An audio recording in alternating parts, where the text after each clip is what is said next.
Introduce you to our two next guests. They are friends and they are just thought leaders, and I'm excited that you're going to get to hear what the Lord has put on their heart. We have Reverend RIGO Mendez, who graduated with honors from Ashland University with a Bachelor's of Arts in Psychology. He's a former Teacher of the Year Award winner, a former youth pastor and speaker, and most recently appointed as a Goodwill Ambassador for the Golden Rule. We know that's a prestigious award that's recognized by the UN in 120 countries. And now you're currently serving as an assistant professor, or excuse me, assistant pastor at the Potter's House of Denver under the direction of Dr. Christopher Hill. We welcome you and thank you for being here. Thank you. I feel honored. And we also have with us Dr. ANTIPAS Harris. And Dr. Harris, you do so many things. And you've spoken across Europe and South America and have recently written a book. I'm trying to find the intro here for you. Here it is. But off of memory, I know that you've spoken in so many countries, and God has used your voice to awaken the church. And so we welcome you. We know that you're an associate professor of practical theology and ministry at Regent University, a School of Divinity, and the president of Guild Incorporated. And you've recently written a book called Unstoppable Success. That's right. And so we're going to dive into the pastor's role, and really would love to know a little bit about your ministry and what you do to equip students. So we'll start with Reverend RIGO and then and ask Dr. ANTIPAS to follow up afterwards. Thank you. You know, education is so important, and I think it's something that we need to use as, you know, it's something powerful. We need to empower our church members to be able to see the importance of what education does. And not only that, but I think that sometimes we have this notion that education is for me. And I don't think it's for you. I think it's for you to be able to influence others and be able to use that voice. And not only that, but be that advocate to be able to speak on behalf of those that don't have a voice. What a powerful word. That's so true.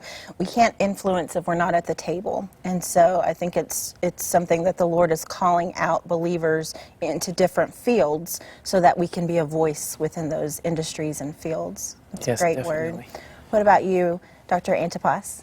I think the pastor has an extraordinary opportunity to help to shape the way people think. And Scripture tells us that we have to love the Lord with all of our minds. How do we do that? The pastor helps us do that. Not only nurturing, but guiding, helping us to think about how God can use us in powerful ways. Jesus spent 3 years of his life on earth imparting into his disciples, teaching them.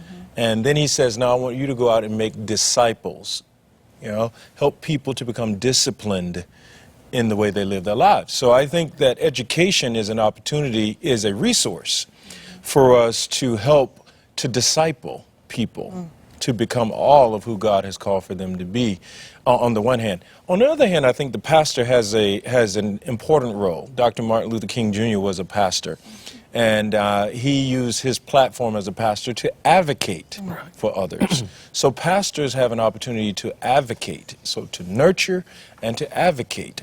The pastor just said, helping others to speak up for those who cannot speak up for themselves. That's a passage in Proverbs.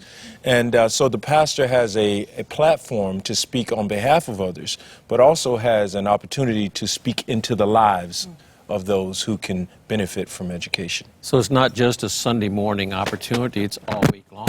It's all week long. Facilitate initiatives so that the congregation can get involved with nurturing children in education, but also adult education. Yes. Yeah, talk about that a little bit more. What does that look like?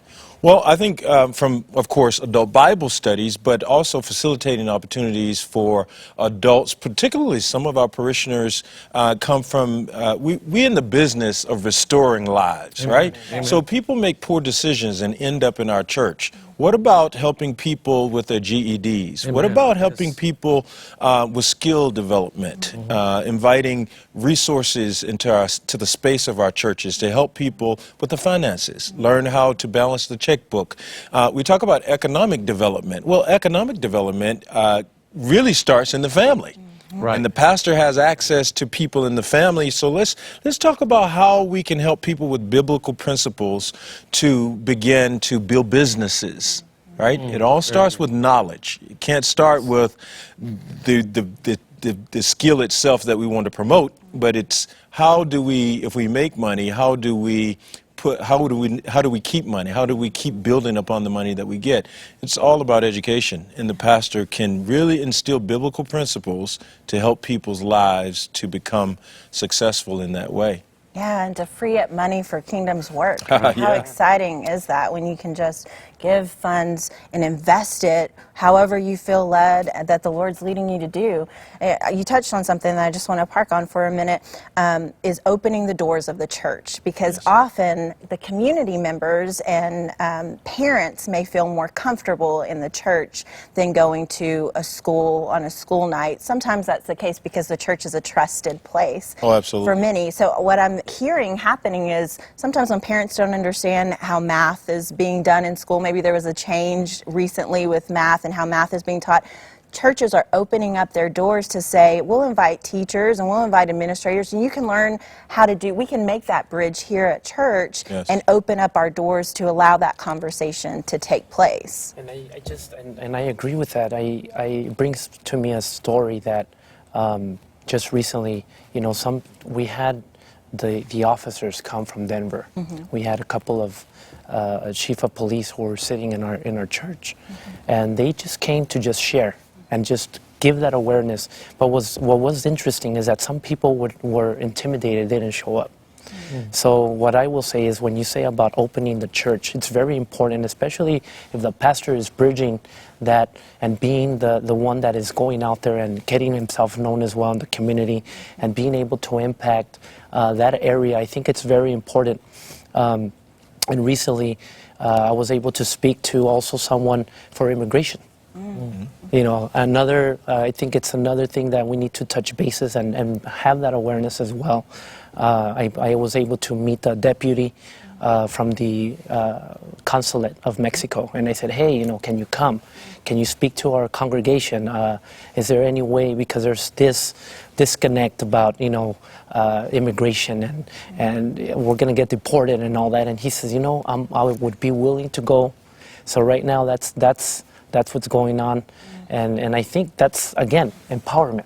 Like you just mentioned, it's empowering the people. So you've lifted up, our focus has been to see the pastor's role as encourager, but you all have said, you've also lifted up this idea of the pastor as an educator. Yes. The pastor as an advocate. Yes. The pastor, it leads in those different ways. And I think it's very important for pastors to understand that folks are looking for that kind of leadership. Yeah. And if we're going to make a difference with our kids Yeah. and help them to see, a pastor can be a major educator in the church, on the pulpit, but also in helping to share concepts Yes, sir. day to day and week to week. Yes. So, good So word. I think one of my questions is, for church members, what can a church member do to support a pastor advocating and educating about loving the Lord with all of our minds?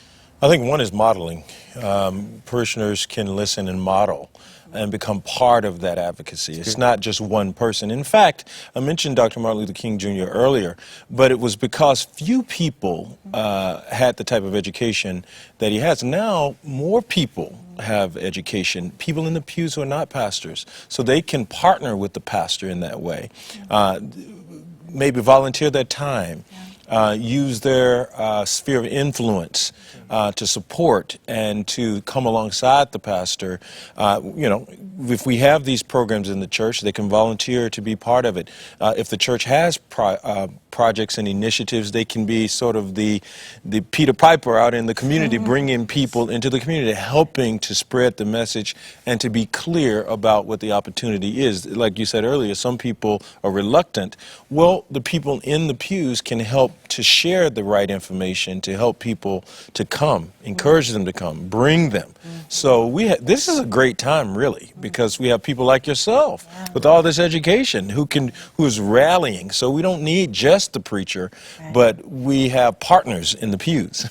Yes. Well, I know I've got one more question for you, Reverend Rigo, and then Dr. Antipas is going to be giving our challenge, so we'll let you get set up for that, and we'll be looking forward to hearing from you. Rigo, I You know, go ahead. Rigo, I know that something close and that the Lord has put on your heart is reaching children with disabilities, and so I just wanted to ask you, from a pastor's perspective, what can a pastor do to minister to children with disabilities? I think one of the most important things is to be able to understand that there is a diagnosis, but their diagnosis is not something that's going to limit them.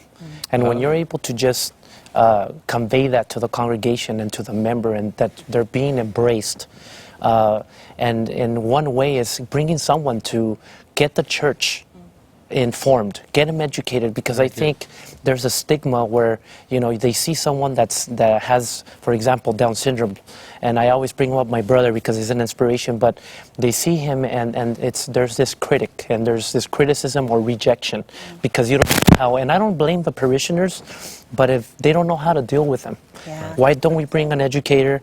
Let's make them aware and see what's going on. Great challenge. Great word. Well, we're going to hear from Dr. Antipas Harris. I know you're going to be blessed by this word, so listen and